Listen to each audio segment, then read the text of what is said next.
जिंदगी हमारी तो फैसला किसी और का क्यों। हेलो बड़ी माँ, कैसी हैं आप। आपने जो गुड़िया और ड्रेस भेजी थी वह बहुत ही सुंदर है। मेरे सारे दोस्तों को बहुत अच्छी लगी। आपकी बहुत याद आती है बड़ी माँ। आप कब आएंगी।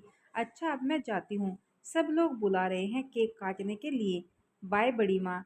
यह एक प्यारा सा मैसेज आया था रीमा जी के फ़ोन पर। सिया का। सिया रीमा जी की नातिन है जो उन्हें बड़ी माँ कहकर बुलाती है। और आज सिया का जन्मदिन है। रीमा जी एक छोटे से गांव की सरकारी स्कूल में अध्यापिका थी जो कि अब रिटायर हो चुकी है और किसी कारण से उसी गांव में आकर रहती है। आइए जानते हैं उन्होंने इस छोटे से गांव में अकेले रहने का फैसला क्यों किया। रीमा जी एक स्कूल टीचर थी। उनके 3 बच्चे नीरज, रोहित और सबसे छोटी सालू। सालू सबसे छोटी और सबकी लाडली थी। लेकिन अचानक एक दिन नीलेश जी की सड़क दुर्घटना में मृत्यु हो गई। अब घर और बच्चों की सारी जिम्मेदारी अकेले रीमा जी पर आ गई, जो कि रीमा जी ने बखूबी निभाया। दोनों बेटे पढ़ लिख कर अपने पैरों पर खड़े हो गए और अपनी पसंद की लड़कियों से शादी कर ली। रीमा जी को भी कोई आपत्ति नहीं हुई क्योंकि बच्चों की खुशी में ही अपनी खुशी है, ऐसा मानती थी वो। सालू, जिसकी शादी शैलेश से हुई थी, उसी घर में घर जमाई था, जिसकी आमदनी बहुत कम होने के कारण अलग घर बनाने के लिए सोच भी नहीं सकता था। आए दिन सालू और शैलेश को लेकर सीमा जी के घर में महाभारत होती रहती थी और एक दिन ऐसा कुछ हुआ जिससे सब कुछ बदल गया। सालू, सालू, तुमने किससे पूछकर अपनी बेटी को ये चॉकलेट दिया, और देखो उसने क्या किया। पूरा चॉकलेट राज के कपड़ों पर लगा दिया। ये चॉकलेट मैंने अपनी सहेली के बेटे के बर्थडे पार्टी के लिए मंगवाए थे, तुम्हारी बेटी के लिए नहीं। बड़ी बहू रोशनी गुस्से में चिल्लाई जा रही थी।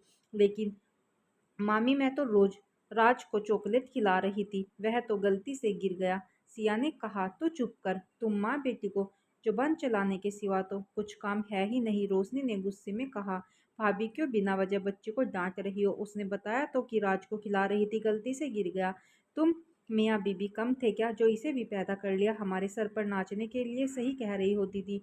काम के नाकाज के 9 मन अनाज के। छोटी बहू सपना ने आग में घी डालने का काम किया। ये सारा दिन बाहर माँ जी के साथ बैठकर पड़ोसियों से गप्पे मारती रहती है और शैलेश जी सारा दिन बस इधर उधर घूमते रहते हैं। खाने के समय आ जाते हैं, जानते हैं आराम से बैठे बिठाए खाने को मिल रहा है तो काम करने की क्या जरूरत है। और क्या, छोटी जिसे आवारागर्दी करने से फुर्सत नहीं, वह काम क्या करेगा। बस भाभी, बहुत हो गया। आपने मुझे और सिया को कहा, मैंने सुन लिया, लेकिन शैलेश जी के लिए मैं एक शब्द नहीं सुनूंगी। और आप लोग किस घर की बात कर रही हैं। क्या यह घर मेरा नहीं है। क्या मैं इस घर की बेटी नहीं हूँ। ये घर तब तक तुम्हारा था जब तक तुम्हारी शादी नहीं हुई थी, और शादी के बाद लड़की का घर उसका ससुराल होता है, मायका नहीं। तुमने किसी अनाथ लड़के से शादी की तो उसकी सजा जीवन भर हम क्यों भुगते।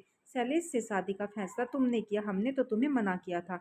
बस बहू, बहुत हो गया। अगर किसी का समय ठीक नहीं हो तो उसे इतना भी नीचे नहीं गिरा देना चाहिए कि वो उठने की कोशिश ही ना करे। कब से सुन रही हूँ तुम लोगों की ये महाभारत।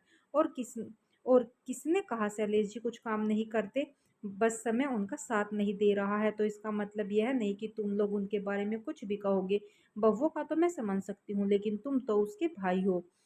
वो जो भी हो माँ, हमारे अपने ही खर्चे इतने हैं, वो ही पूरे नहीं हो पा रहे हैं, तो इन लोगों की जिम्मेदारी कब तक उठाते रहेंगे। भैया सही कह रहे हैं माँ। रोहित ने भी नीरज का साथ देते हुए उसकी हाँ में हाँ मिलाया। अपने और पिताजी ने तो एक घर भी नहीं बनाया माँ, हम आज तक किराए के घर में ही रह रहे हैं।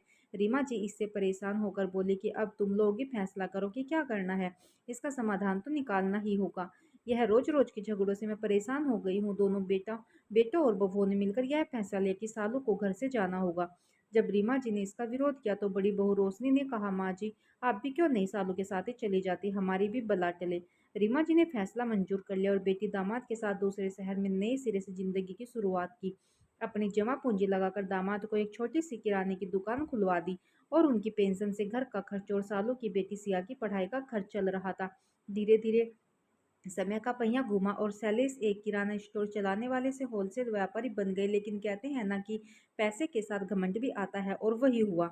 अब रीमा जी की उसी घर में भी नौकर बराबर भी इज्जत नहीं रही। दामाद तो दामाद, जब बेटे भी भला बुरा बोलने में पीछे नहीं रहे तो कैसा लगेगा।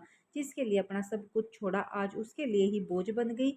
जिसके पैसों से राजा बने आज उसे ही भिखारी समझने लगे। रीमा जी एक स्वाभिमानी स्त्री थी और उन्होंने बेटी का घर छोड़ना ही ठीक समझा। बेटों के पास भी वापस नहीं जा सकती थी, इसीलिए फिर से उसी गांव में वापस जाने का फैसला किया जिस गांव में वह पहले पढ़ाती थी। उस गांव के लोग आज भी उससे उतना ही प्यार करते थे जितना पहले। उसी गांव में एक छोटा सा मकान किराए पर लेकर उसमें रहने लगी और वहां के बच्चों को आज भी मुफ्त में पढ़ाया करती है। उनके जीवन यापन के लिए उनकी पेंशन पर्याप्त थी, बल्कि वह उससे दूसरों की मदद भी करती थी। गांव वाले भी हमेशा उनकी मदद को तैयार रहते थे और उन्हें गुरु माँ कहकर बुलाते थे। दोस्तों, यह थी हमारी रीमा जी, जो कि हमेशा दूसरों की खुशियों के लिए जीती रही, दूसरों के फैसलों को अपनी नियति मानती रही, लेकिन उनके एक छोटे से फैसले ने उनके जीवन में प्यार, अपनापन और सुकून सब लौटा दिया। दोस्तों, जब जिंदगी हमारी तो फैसला किसी और का क्यों। आपको यह कहानी कैसी लगी प्लीज हमें जरूर बताइएगा। अगर अच्छी लगे तो वीडियो को शेयर, लाइक और चैनल को सब्सक्राइब जरूर कीजिएगा। धन्यवाद।